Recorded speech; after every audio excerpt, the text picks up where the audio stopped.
ശ്രീരാമ രാമ ശ്രീരാമ രാമ ശ്രീരാമ രാമ ശ്രീരാമ ശ്രീരാമ രാമ ശ്രീരാമ രാമ ശ്രീരാമ രാമ ശ്രീരാമ കോസലരാജൻ ദശരഥനപ്പോൾ സന്തോഷത്തിലാറാടിയോ.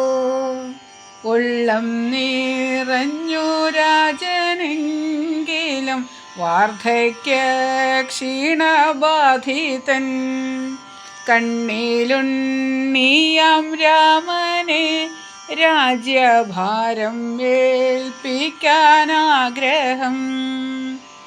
രാജകൽപ്പന കേട്ടവർക്കെല്ലാം സന്തോഷം ഏകി ഈ വാർത്ത.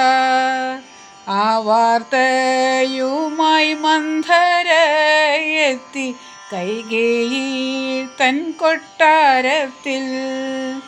ശ്രീരാമ രാമ ശ്രീരാമ രാമ ശ്രീരാമ രാമ ശ്രീരാമ